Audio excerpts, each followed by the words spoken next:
Hello, Internet, Sir Mutton Chops here. Welcome back. And, well, we are in Keynotes this time. I'm on my Halfling Druid alt, finishing up the Testament of Everquest.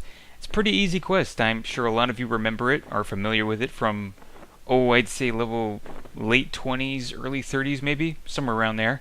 Obviously, my character being level 9 at that moment. He's actually level, I think, 11 or 12 in this footage, but either way too early to do this quest.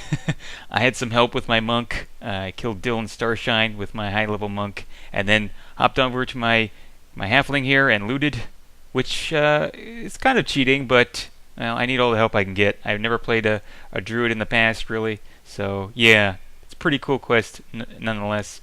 But it brings up an interesting subject, and that is about looting rights.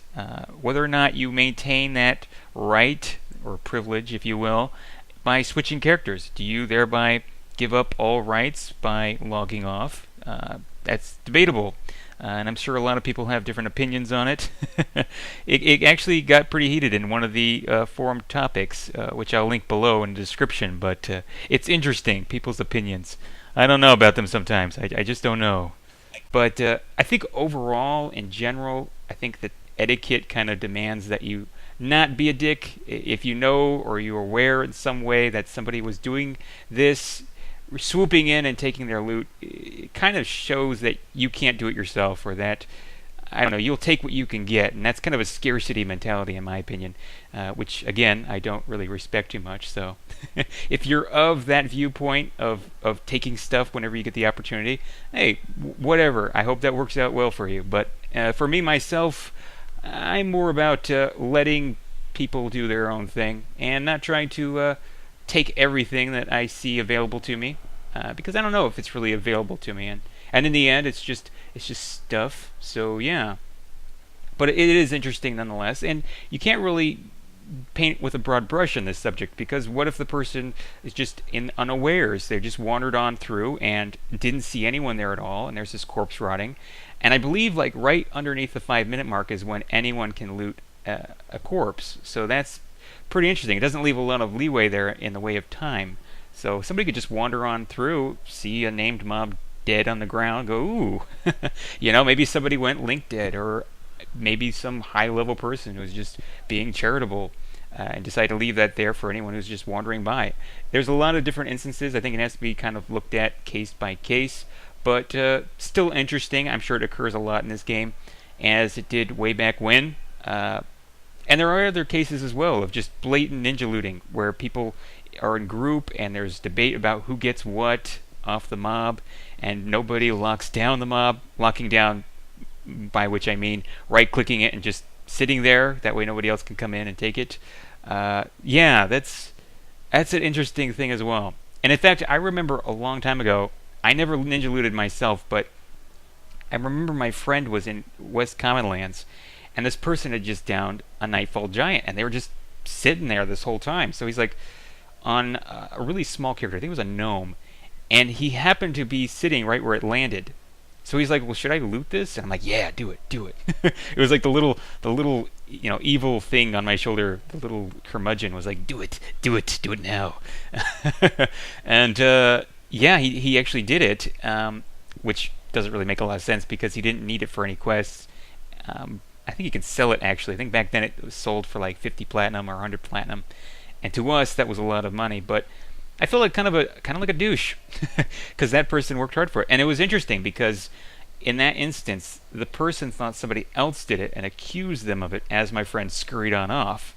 And I just thought that was so weird, because I've witnessed so many instances like that in life where somebody does something and another person gets accused for it, and it's weird. It's very, I don't know, unsettling. It's almost like the person that was wronged is looking for that other person there. It's like a bias. They already didn't like that person, so they want that person to have the fault. I don't know. I'm not saying there's any racism in Everquest, because that would be really weird, because it's not real. It's an illusion. Although, well, we're not going to get into that talk. I'm going to leave that one alone. But it's still interesting, the whole looting rights thing. That's why I like this game. There's so many different elements to it, and it definitely showcases different personalities.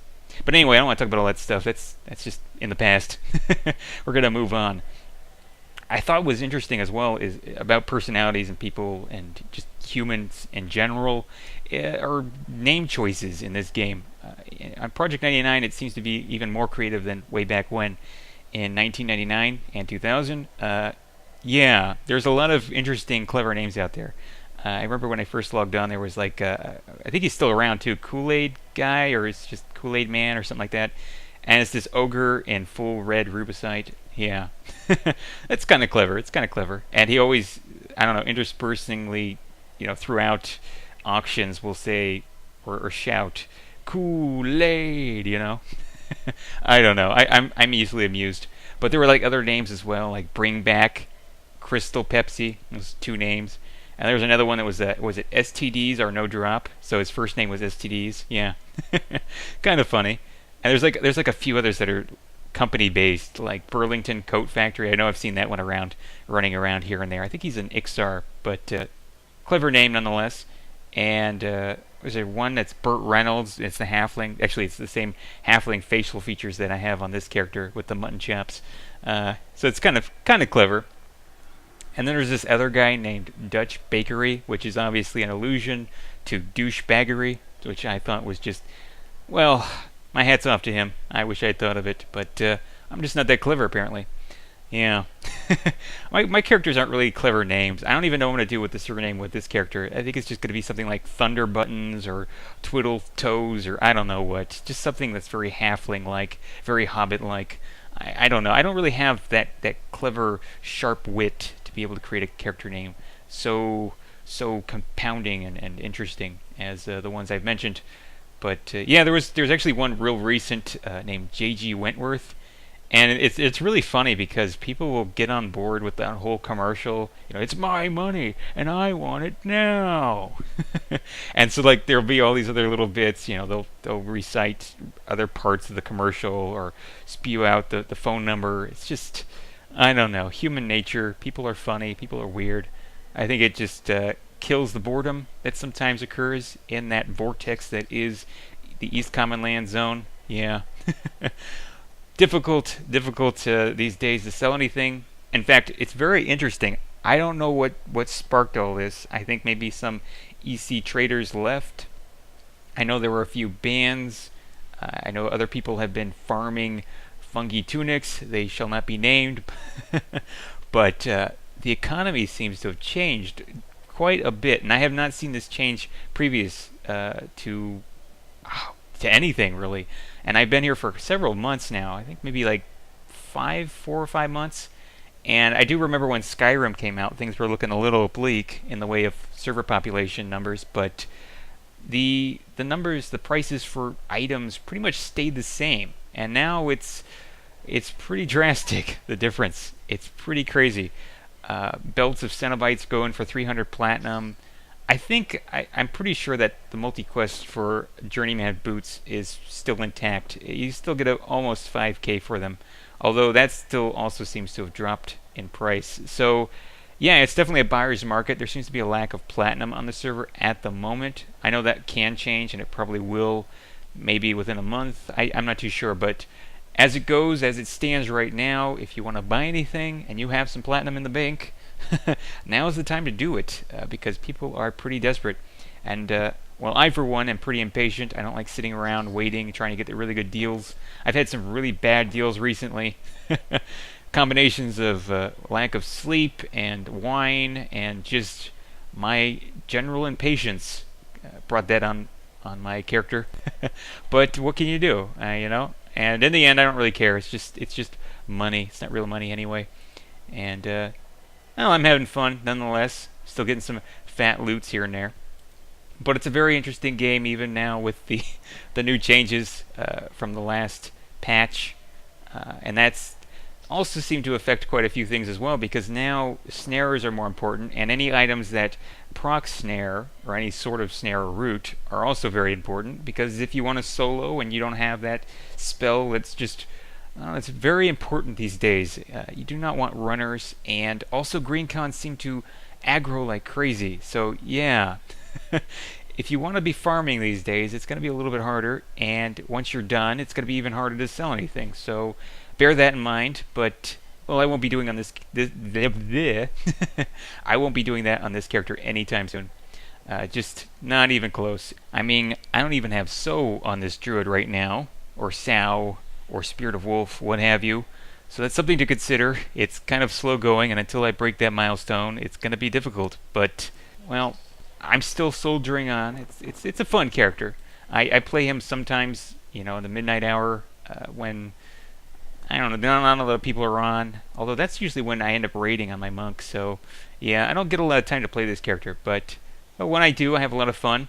And it's pretty difficult, even with the few items that I allowed myself, because, well, I was so used to all the abilities at my disposal, such as Feign Death, and even just being a really high level character, because on my monk, if Mu2 were to attack me, I could just wipe the floor with him. But with this character, I am, well, getting my arse handed to me. It's balls to the wall, and I'm going to have to pull something out of my arse in order to successfully kill this bugger. And it's just not really working for me. It looked close there for a while, and thankfully I'm a druid, otherwise this young Kodiak would have aggroed me, and then that would have been it. I would have been dead. all over. But for right now, I'm still hanging in there, trying to cast some dots. Probably should have just focused on direct damage spells, because this fight should not be lasting so long. I should just try to drop him as soon as possible, but yeah, he hit me for 20, and I decided, screw it, I'm getting the hell out of here. Thankfully, nothing hit me from behind. That's what she said. And I made it to the zone. I didn't get walloped, because I think one more hit, and that would have been it. I would not have been able to move as quickly as I was moving. I was still kind of limping along there, as you could see. And yeah, thankfully, the running eye zone line was pretty close. You can make it, if you give yourself a little bit of leeway, and I did, so lucked out, but I'm here, I'm alive, gonna heal myself up and med, and then maybe get back into it. It's kind of hard to recover from something like that. It's a pretty big shot to your ego, especially when you've been playing high-level characters. But I think I'll live. It's always good to have your ego taken down a notch or two every once in a while, or every day. But as you can see here, one of the conveniences of this race class combination is hide. Now the trick with this is, it's very different from with rogues. With rogues, if you hit hide, it'll let you know whether or not you've succeeded, whether you've successfully hidden yourself. With this character, and halflings have hide, but it is very minimal. It's like 50 skill level. And what you have to do is you have to click a mob. Any mob that cons anything other than indifferent. And then you go and you hit hide wherever you need to go and be. And you continue to con it with the letter C, obviously, your keystroke C. And if it cons anything other than indifferent, that means you've not successfully hidden yourself. So that's a trick to use. And you can just med up AFK, very convenient. But yeah, I was able to do that because there are a few wandering mobs in Runny Eye. And then I just zoned back over and medded in Misty Thicket.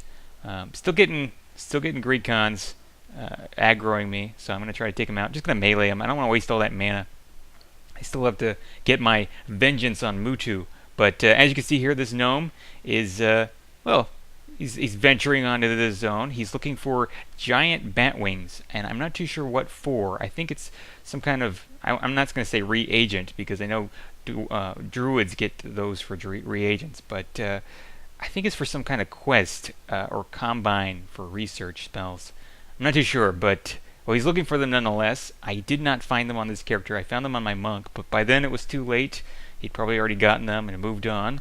But yeah, if anyone knows what those are for, specifically for necromancers, be sure to let me know, because it's a curious thing. But anyway, he went ahead and tossed a buff on me here. I didn't even notice. I only noticed afterwards when I was editing that he threw a little buff on me. Not that necromancers get great buffs, but it was still a nice gesture, and I probably should have reciprocated, but I didn't notice. I was too focused on getting vengeance on Mutu. My ego needed defending, but I'm looking for him. It's kind of hard in all this green mist. The zone is a little bit similar to Toxula Forest. It doesn't have that nice music, but it's similar, and it obviously doesn't have any water either. That's a strange zone, and right now it's hard to access it because I believe that the boat from Kinos to Erudin, or Erudin, however you pronounce it, is broken still. I don't know. Is anyone taking that boat recently? I think like a week ago I was over there and I had to get a teleport in and out. That's what she said. And yeah, so I don't know if it's still broken or not. That's kind of a bummer, especially if you wanna venture around and go to Will-O-Wisp Island. That's a really good spot. I may actually go there with my Druid character because I can root and then just nuke and hopefully not get any aggro from other Will-O-Wisps. But well, I've got a magical weapon, so if things go bad or go awry, I can just hopefully melee them down. I could also bind there too, couldn't I? Yeah, that's an idea. But I want to be able to gate out to the gypsy area or to some merchant nearby, so I can run over and turn in those GLSs. But as you can see, I got vengeance, and that totem there is completely worthless. Well, at least for using. It does sell to the merchants for a couple platinum pieces, so that's why I went ahead and bagged it. But well, there are other ways of getting platinum in this zone that most people aren't maybe remembering. I certainly had forgotten. People on this server continue the wonderful tradition of killing the guards here. The hamburger guards, hamburglar guards. Yeah, people hunt them like crazy. And by people, I mean necromancers and shadow knights. Now, that gnome that you saw earlier, I do not think he was hunting any of the guards here, but I wouldn't put it past him. Eventually, he'll probably come back around and down a few of them because the platinum is just too hard to resist. Farming them gets you a lot in the way of plat. Now, the cool thing about this is if you're a newbie in the zone, you will be utilized. You will serve as the middleman because they cannot sell to the merchants, but you can. So remember that. If somebody asks you to go ahead and do that, you'll be able to keep usually the gold pieces and then hand over the platinum pieces. And you just keep doing that back and forth, ferrying the goods between merchant and player character. And then you can go about doing your soloing or duoing because there are occasionally a good cluster of newbies in this zone. You will find at least 4 or 5 at any given hour, usually. So it's a pretty solid newbie area for anyone trying to get back into Everquest. I highly recommend it. And yeah, there's no segue here. I'm just going to have to end because time's running out. So I'll see you all later.